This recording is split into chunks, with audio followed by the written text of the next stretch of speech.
Hello, welcome to Edmoss Data Science and Machine Learning course. My name is Dave and I'm going to be your instructor for this program. Right now, I'm just going to take us through a workflow of how this program is going to look like and also what we'll be gaining and learning from this program. I'll see you soon. Welcome to this amazing course. Right now, I'm on my browser. I just want to give us a view of how this course is going to look at. I want you to open your favorite browser. I'm on Brave right now. I want you to head on to GitHub.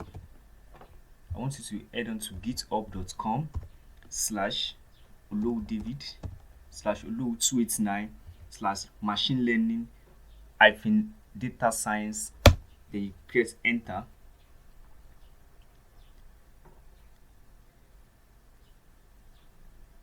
Sorry, my network is a little bit slow here. Yeah, now we have it. This is our GitHub page for this course, and I want to walk us through how we are going to get around this course. So this is Edmoss Data Science and Machine Learning course 2022. I welcome you to this exciting course about data science and machine learning. So during the period of this course, we'll be introducing you to the importance of data science and machine learning. I'll also be introducing you to the tools used by data science and also machine learning. Now, what app are we going to be using to write our codes? We are going to be writing our codes on a local host, which is our Jupyter notebook. So the Jupyter notebook is just a server client that allows us to edit and run notebook documents just through our web browser, meaning we can write our codes using any of our favorite browser, and also it is free and it is open source. To get our Jupyter notebook installed on our PC, maybe your computer, your laptop, your Mac, your Windows, your Linux. For Windows and Mac, you can just head over to this link right now. When you click on this link, it's going to take you to the page where you are going to get and show you how we are going to get the Linux, the Jupyter notebook installed on your PC. And if you are using Linux operating system, you just have to click on this second link and it's going to show you how to get Jupyter notebook installed on your system. Now, how do you follow along learning in this course? For you to follow along learning in this course, first thing you must do is to follow along with the codes. When we are writing the code, try your best to follow along with the code. And one of the way I actually advise students to go about learning this is if you can't get a two screen, meaning one for the video and one for writing your code, you should try to divide your screen into two, whereby you'll be using one part to listen to the video and another part to write the code. Because during this tutorial, we are going to learn and we are going to write lots of codes. Another way is also to try it yourself. Yeah, try it yourself. When you see me writing the code, write the code yourself. Don't just believe the word of my mouth that when I tell you this code is going to do this, then you actually believe it's going to do that. Write the code, try it for yourself and see what will happen. And also search online.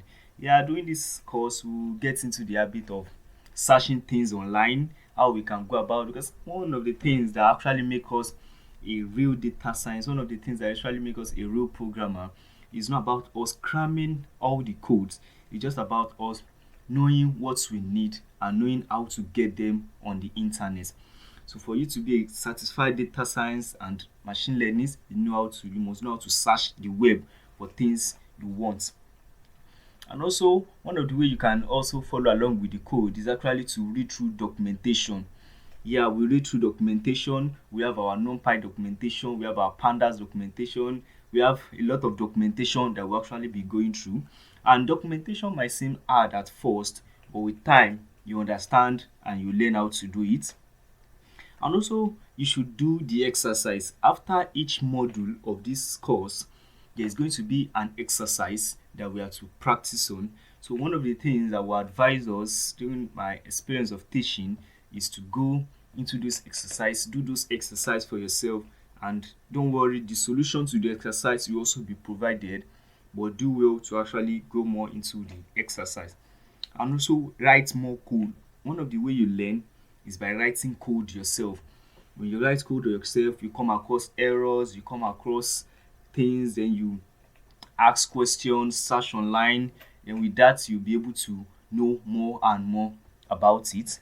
Now, who is this for course for? The course is, oh sorry, there's a typo here. I think that should be corrected. I think the course is for anyone who wants to become a professional in data analysis and machine learning using most of the efficient tools to solve real world problems. This course is for you if you are hoping to become a data science, a certified data science and machine learning, where you want to be solving real life problem using efficient tools, using the tools used by data science and machine learning.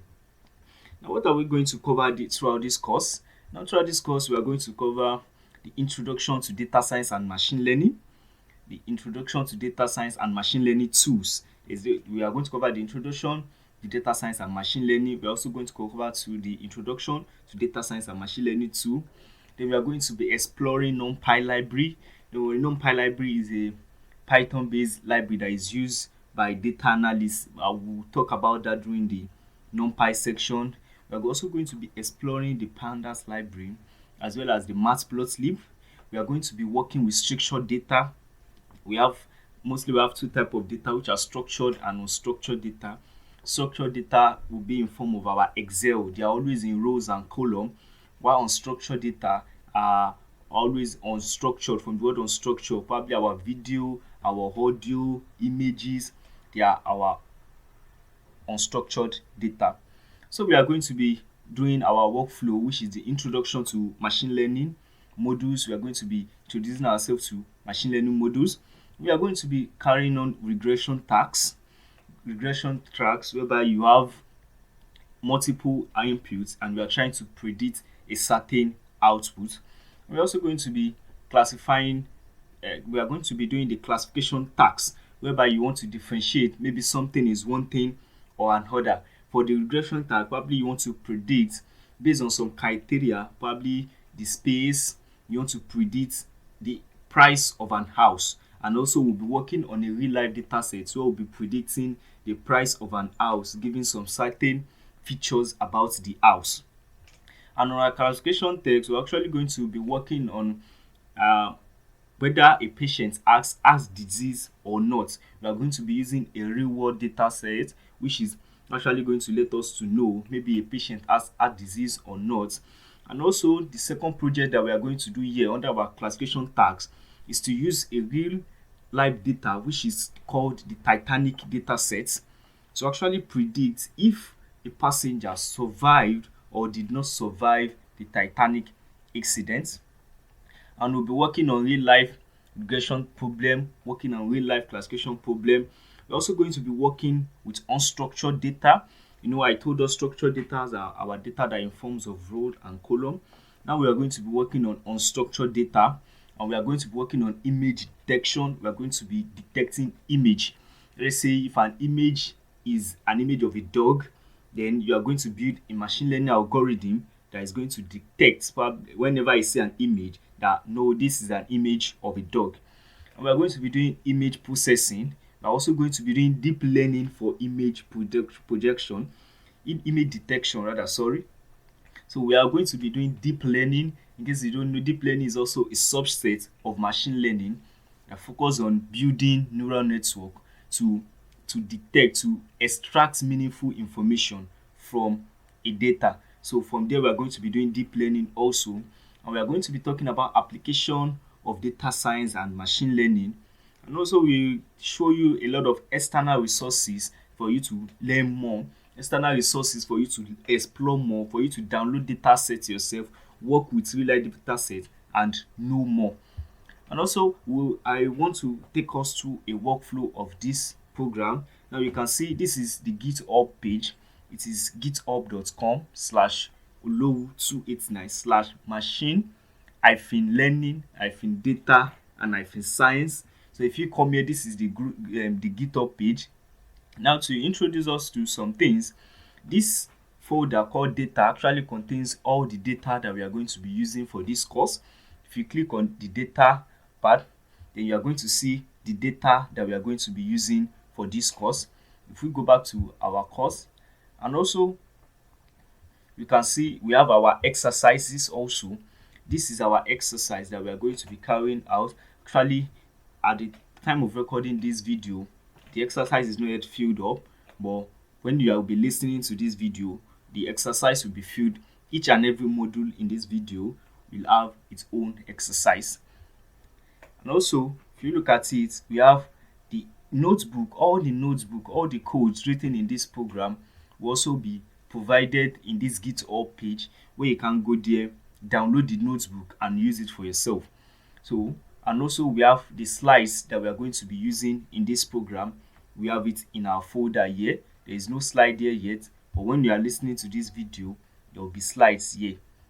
So with that being said, welcome to this amazing course. And also, if you have any problem, if you have any issue, don't forget to ask. Don't forget to ask. There's really understanding. You get really understanding when you ask.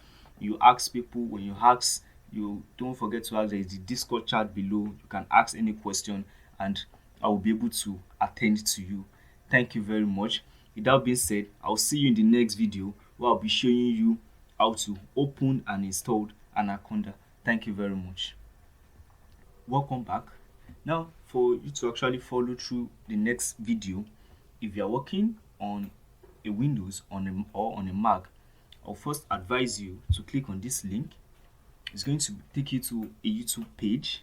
You can see it's going to take you to a YouTube page on how you can get Anaconda installed on your laptop, on your computer. Then when you get Anaconda installed on your computer, Anaconda is an IDE that contains Jupyter Notebook, Spider, R, and other programming language. From there, you can open your Jupyter Notebook. If you follow along with this video, it's going to take you step by step on how to install this and also how to open it directly on your web browser.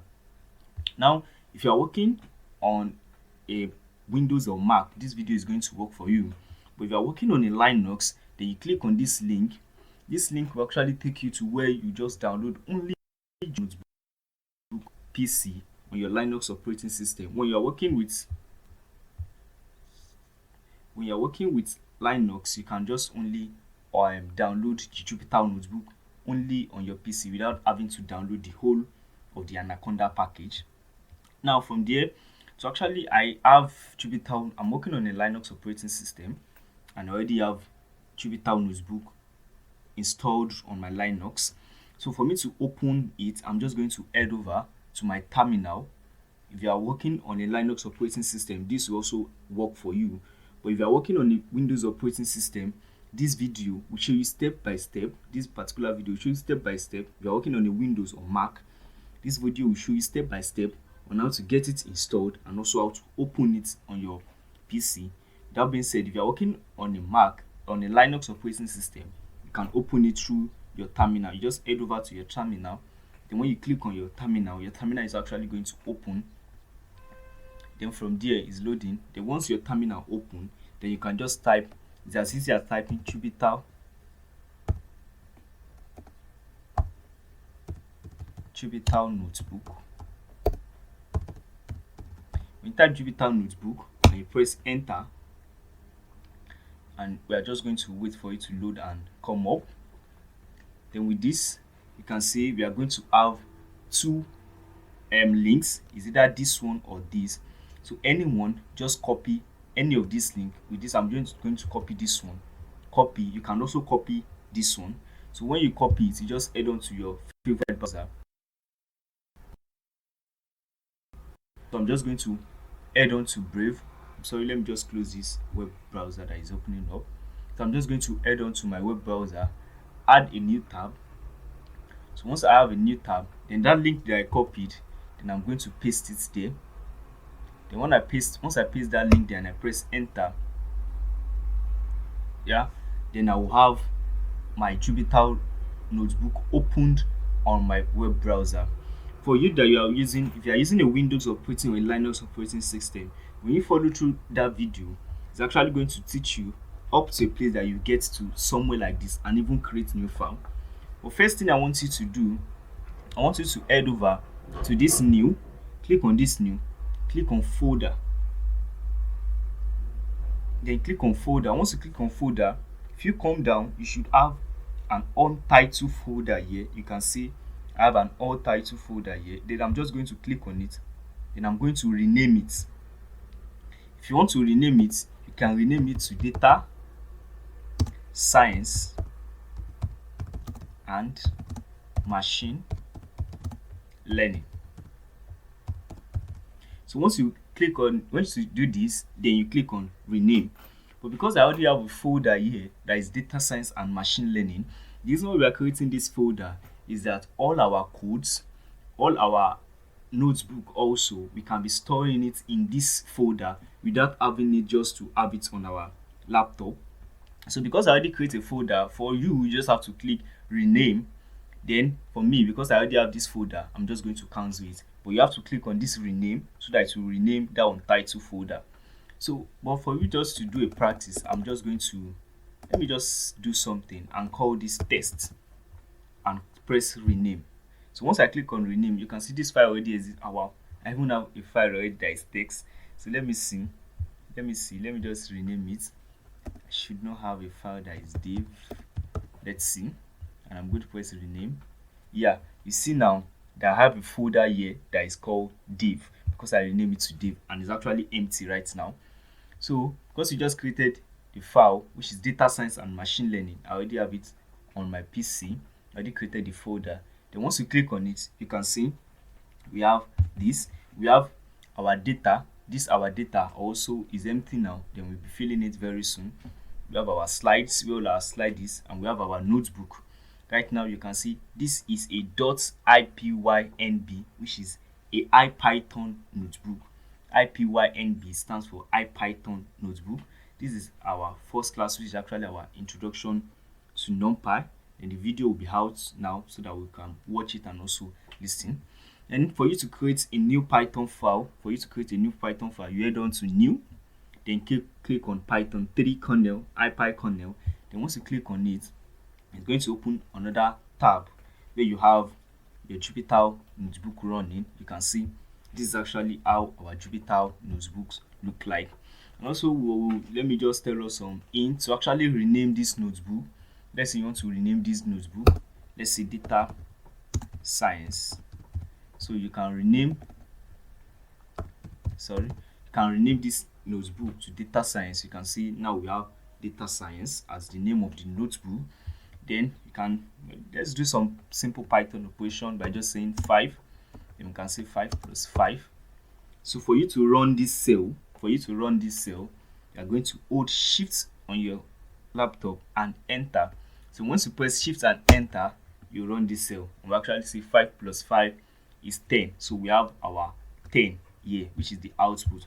This is why Jupyter Notebook is actually preferable compared to PyCharm, compared to Visual Studio Code. I think I have PyCharm and Visual Studio Code here. Is that you can track your experiments. You can run cell line by line and have an output. Unlike Jupyter, unlike PyCharm and Visual Studio Code, that you have to run your whole code at the same time. With this, you can be tracking your experiments, running it step by step. So with this, I'm also going to do something. Let's have a print statement. Let's just have a print statement. Let's say print hello. Now, if you press Shift and enter also, it's going to run this cell. You can see this is the output of our cell. To create, let's say I'm here, to create a new cell above this cell. Now, I want us to notice something. We see that this is actually green. When it is in green like this, it means it is in the editing mode. That means you can write code inside your cell. But once you press escape, which is ESC on your keyboard, if you press it, you see that this has changed to blue, meaning it's not in the writing mode. If you see, if I type anything, you see it's not going to write, it's just going to give me this. So meaning it's not in the writing mode. But once I click on it and it changes to grid, it's now in the editing mode, then I can write code in that particular cell. So if I want to create a new cell above this cell, I'm just going to press escape and A. You can see it creates a new cell above the cell. If I want to create a new cell below the cell, I'm going to press escape, then B. It's going to create a new cell below the cell. And also, one of the things I want to let us to know is how to create Markdown. If you want to create a cell as Markdown, you can just come here, then out of this, when you press escape, then you press M. If you press escape and M, it's going to turn this cell into Markdown. Another way, Markdown is just a way for we to give heading to our code. Probably you have a note that you want to write or an heading you want to give to your code. With that, you can be able to arrange your code very well. You can see here that we have Markdown. So if you turn back to code, it's actually going to change to code. You can also turn it to Markdown here. Instead of going escape and M is the keyboard shortcut.